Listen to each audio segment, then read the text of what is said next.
Selamat pagi, salam sejahtera bagi kita semua. Bertemu lagi di podcast IPARI Kementerian Agama Kabupaten Sidoarjo. Perkenalkan, saya Gunadi. Saya Berta. Kami adalah penyuluh agama Kristen di Kementerian Agama Kabupaten Sidoarjo. Bagaimana kabar Ibu Berta? Puji Tuhan, sehat. Baik, hari ini kita akan berbicara mengenai penyuluh yang selama ini yang dikerjakan ataupun yang dilakukan oleh penyuluh agama Kristen, khususnya Ibu Berta yang selama ini melayani dan juga bertugas di Sidoarjo.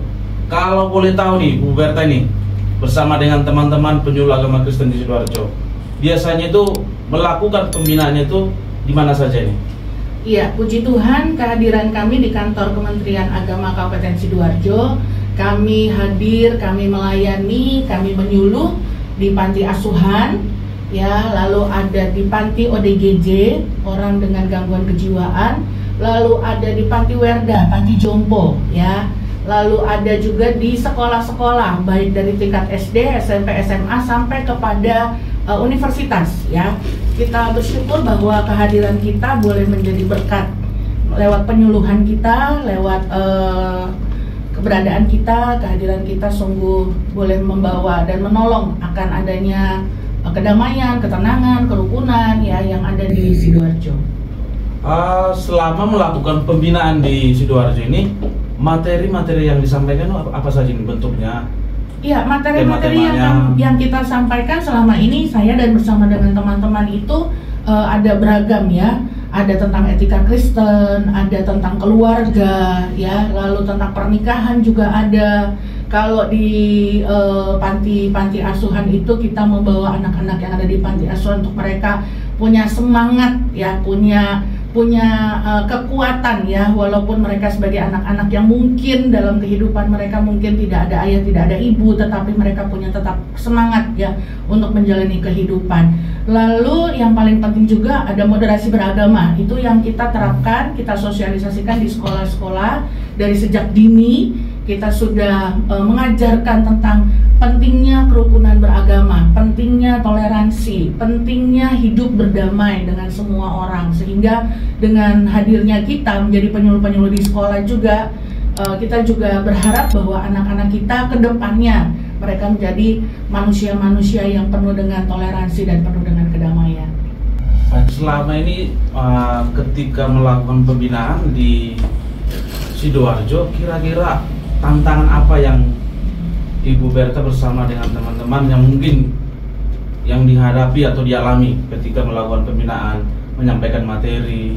Iya, kalau tantangan, kalau saya secara pribadi, ya, tantangan itu kalau pas di panti ODGJ, ya, karena agak sulit kan, ya, melayani saudara-saudara kita di mana mereka punya gangguan, ya, secara khusus kejiwaan. Tetapi sampai saat ini, ya, kurang lebih sudah setahun, ya, dijalani, ya, kehadiran kami membawa kebaikan. Pastinya saya juga bersyukur bahwa setidak-tidaknya mereka merindukan kehadiran penyuluh, ya. Ketika kita nggak hadir, satu kali kegiatan nggak hadir, besok-besoknya mereka tanya, "Bu, kemana?" gitu, ya. Berarti setidak-tidaknya sudah punya hubungan baik.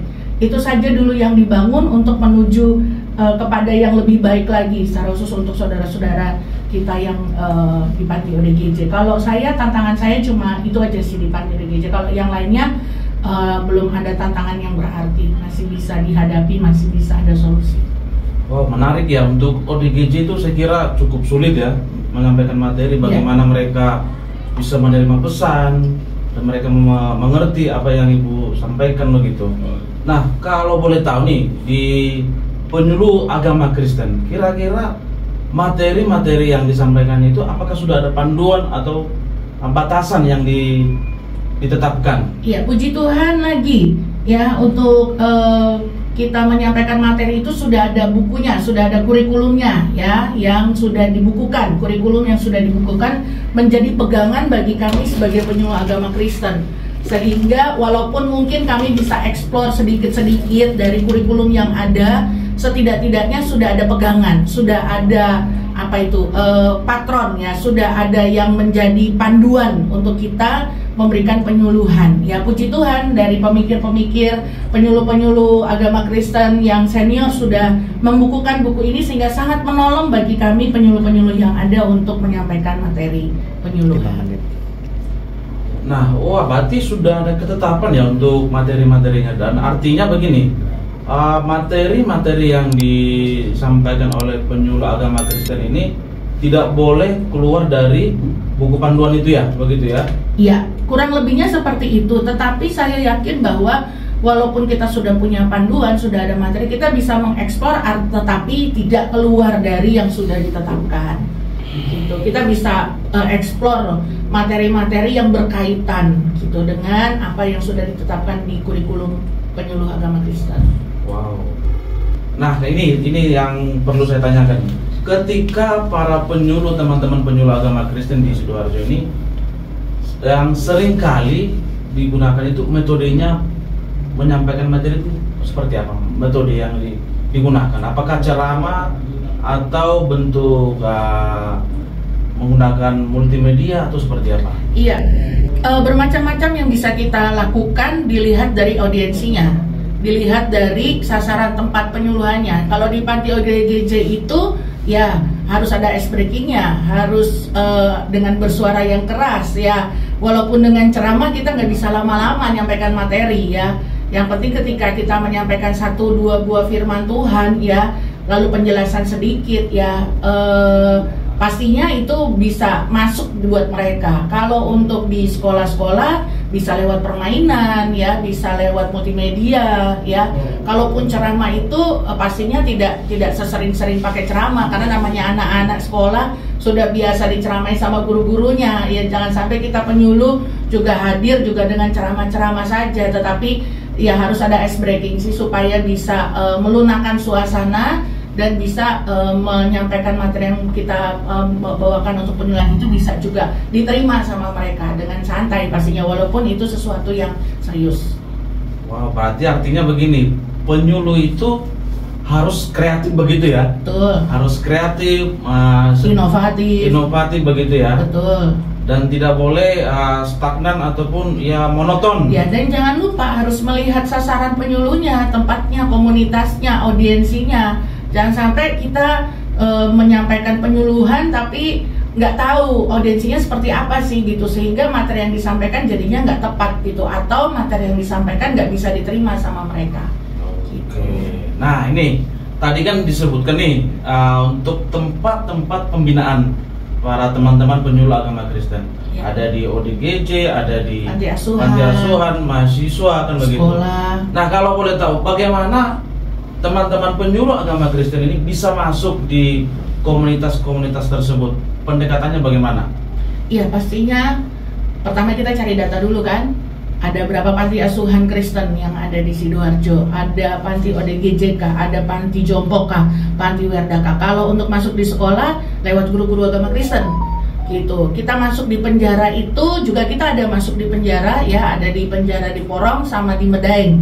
Nah, itu pun juga lewat lembaga-lembaga keagamaan seperti PGPI ya, pendeta-pendeta yang kolaborasi dengan kita, mengajak kita gitu ya, untuk kita sama-sama bisa berkunjung ke teman-teman kita yang ada di penjara. Jadi bisa lewat siapapun sebenarnya yang meminta kolaborasi, meminta dukungan ya untuk kita sama-sama melayani. Dan kita kehadiran penyuluh agama Kristen bisa menolong juga lembaga-lembaga keagamaan itu ketika mereka secara khusus ketika masuk di dalam penjara-penjara gitu. Berarti artinya ada banyak orang terlibat begitu ya dalam. Iya, puji Tuhan. Dalam pembinaan, sangat menolong untuk penyuluh agama Kristen di Sidoarjo. Berarti hubungan penyuluh agama Kristen dengan sektoral lain juga baik ya begitu ya? Harus baik dan harus terus baik.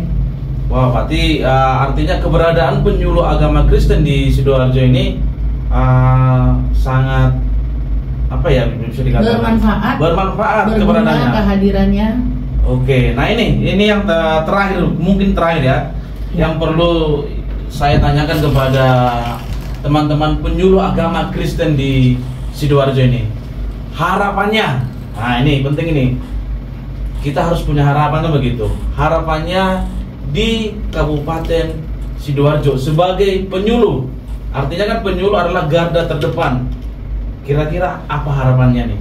Ya, harapan saya secara pribadi maupun teman-teman ya berharap sebagai penyuluh, bukan hanya penyuluh agama Kristen, tapi semua penyuluh agama yang ada, baik itu Islam, Katolik, Buddha, Hindu, ya, Konghucu, itu kita bisa bersatu, ya, bersatu untuk membawa Sidoarjo ini semakin damai, semakin tenang, ya, menjadi kabupaten yang bertoleransi. Itu yang paling penting, ya. Kenapa? Karena toleransi itu kan bukan hanya bicara menghormati sesama atau berbeda agama, ya, tetapi toleransi itu dalam segala bidang, dalam segala perilaku, dalam segala kehidupan, ya.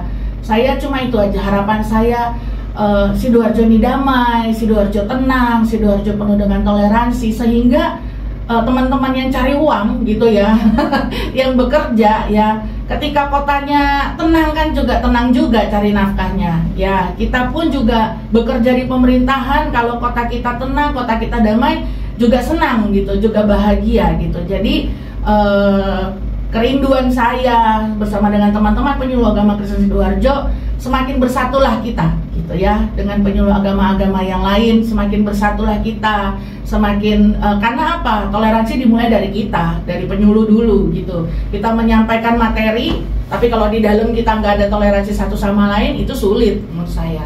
Jadi mari saya mengajak teman-teman, saudara-saudara saya ya, penyuluh-penyuluh agama, baik yang agama Islam, Buddha, Hindu, Konghucu ya, semuanya, Katolik ya, mari kita bersama-sama mewujudkan kerukunan, kedamaian, ketenangan ya. Kehadiran kita sungguh menjadi berkat buat Sidoarjo. Itu saja. Oke, nah artinya harapannya sangat bagus ya, dan itu yang memang kita harapkan di Sidoarjo ini. Baik, ya, kita sangat berterima kasih kepada Ibu Berta sebagai penyuluh agama di Sidoarjo ini. Semoga teman-teman semakin semangat dalam melakukan pembinaan, dan terima kasih. Kita salaman dulu. Iya. Oke, sahabat-sahabat religi semua, terima kasih yang sudah menonton di IPARI Kementerian Agama Kabupaten Sidoarjo. Jangan lupa like, komen, dan subscribe. Sampai ketemu lagi. Selamat siang. Selamat siang.